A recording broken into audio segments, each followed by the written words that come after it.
Hello, this is Refocusing Barbados, and I am Donald Nichols. I was away for a few weeks.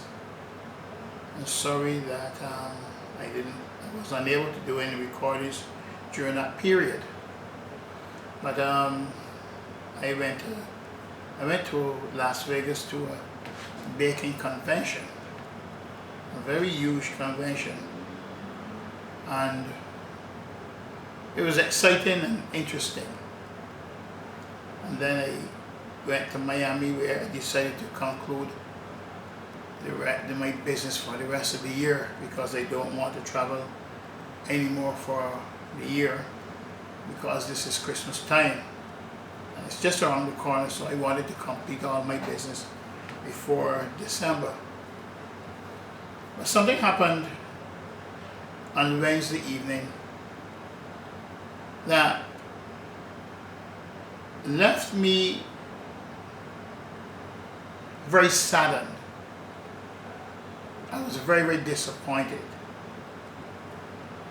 And what transpired during the nomination process in the constituency of St. Michael Northwest is left me asking myself a lot of questions and asking a lot of people a lot of questions. For one, what I saw appeared to have the image of a mob rule. What I also saw was akin to a lynching. What I also saw demonstrated a clear pattern within the BLP nominating process.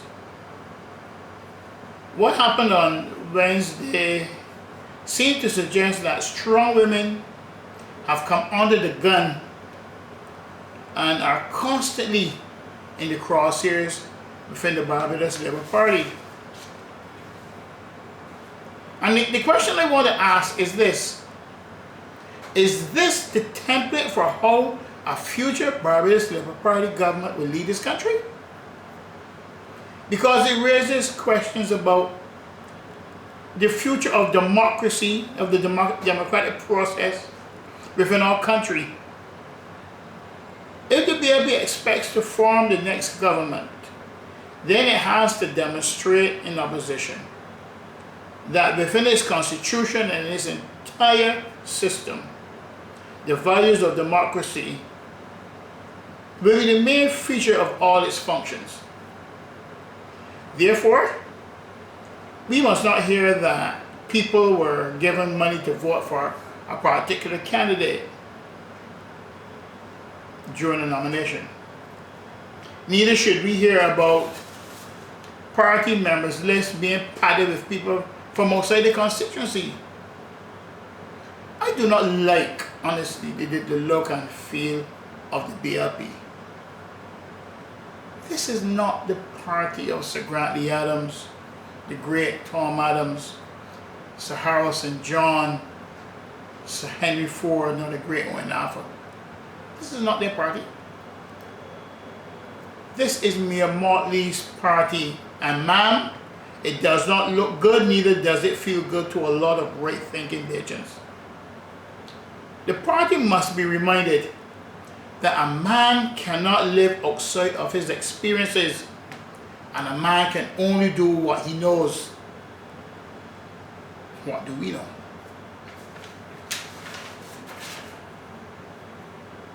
All organizations, and I want to state this very clearly, all organizations assume the personality of its leader. So the leader must be careful to have a positive image that reflects empathy.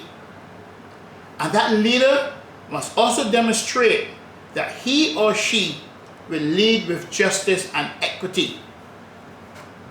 I believe this is the reason why Bajans have not embraced the Covenant of Hope, because they are unable to reconcile the Covenant of Hope to the party's performance and behavior during the nomination process.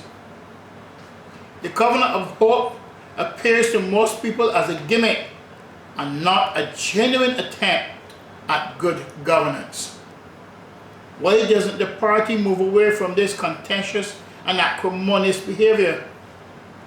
If you were born in dispute, most likely you will continue in dispute. It is time the stalwarts of the Barbados Labour Party step in and say enough is enough. This situation needs to be arrested. It is a pattern, and people are realizing that this is a pattern within the Barbados Labour Party of late. The party needs a soul. That is its greatest problem. It needs a soul. Its existence and longevity depends on it. Now, having said all this, I'm wishing the Labour Party a successful conference this weekend. Thank you. This is Matt, and this has been Refocusing Barbados.